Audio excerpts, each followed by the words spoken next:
500 करोड़ का बजट और ये वीएफएक्स।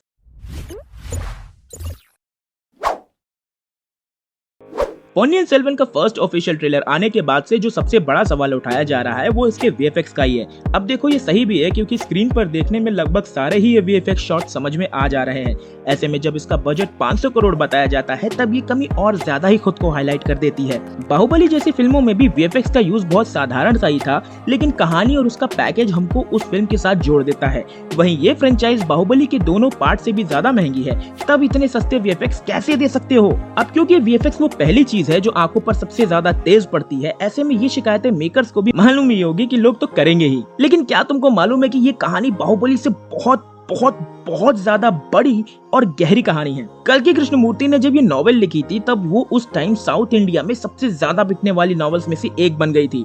राजा सुंदर चोला की डायनेस्टी में चोला राजवंश का उदय और उसके बाद राजा चोला एक के बाद से 1500 साल तक इस राजवंश ने देश पर राज किया, तो इसकी कहानियां बहुत ज्यादा बड़ी अपने आप में हो जाती हैं। अब इसमें फिक्शन कितना है ये आप फिल्म देखकर समझना, लेकिन मोटा मोटा बता देता हूँ कि अगर तुम लोगों ने गेम ऑफ थ्रोन्स देखी है ना, तो ये उतनी ही बड़ी है लेकिन सोफिस्टिकेटेड स्टोरी लाइन है, जिसमें आदित्य करिकालान और नंदिनी के बीच की स्टोरी पर फोकस करते हुए किंगडम के बीच की लड़ाइयां दिखाई जाएंगी। अब क्योंकि ये 1500 साल पुरानी कहानी है तो जाहिर सी बात है सब कुछ वैसा रखने की कोशिश जरूर होगी, लेकिन सब कुछ वैसा होगा नहीं। एग्जाम्पल के लिए मैं इसके गाने को लेता हूँ। अब बाकी लैंग्वेजेस में मुझे नहीं पता कि वो कैसे हैं क्योंकि मैं उन लैंग्वेजेस से फेमिलियर नहीं हूँ, लेकिन हिंदी में उर्दू लैंग्वेज का यूज दिखाया गया है। वैसे ये कोई बड़ी चीज नहीं है क्योंकि प्रोडक्ट को कमर्शियल तरीके से भी बेचना है, लेकिन जब आप कोई पैन इंडिया अपील के साथ फिल्में बनाते हो तो इस पॉइंट को ध्यान रखना चाहिए कि लिरिक्स कौन लिख रहा है। मेरे को दिक्कत नहीं है, अभी भी बता देता हूँ। ट्रेलर को देखते टाइम जितने कैरेक्टर्स का इंट्रोडक्शन दिखाया गया है वो इसके अगले पार्ट्स में नजर भी आएंगे, लेकिन दो चीजें मुझे इस फिल्म को लेकर थोड़ा सा डाउटफुल कर रही हैं। पहली इसकी टाइमलाइन। अब क्योंकि आपको 1500 साल से भी ज्यादा पुरानी कहानी बतानी है तो आप 3 घंटे में उसको कैसे समराइज करेंगे? विक्रम जैसा बड़ा एक्टर लिया है और उनको कैरेक्टर भी आदित्य करिकालान का दिया है, तो जिन्होंने भी थोड़ा बहुत कल्कि कृष्णमूर्ति की नॉवेल या उस कहानी के बारे में कहीं पढ़ा होगा तो वो इसका क्लाइमैक्स पहले से ही समझ जाएगा, अगर इसमें कोई क्रिएटिव लिबर्टी ना ली गई हो। वहीं दूसरा पॉइंट इसकी एक्सेप्टेंस को लेकर भी है कि ऐसी बड़ी फिल्मों में लोग मसाला ढूंढते हैं जो मणिरत्नम की फिल्मों में होता नहीं है। पैन इंडिया फॉर्मूला उनके लिए कोई नया नहीं है, लेकिन आज के मार्केट के हिसाब से वो कितना सारा ऑडियंस अपने थिएटर में खींच पाएंगे।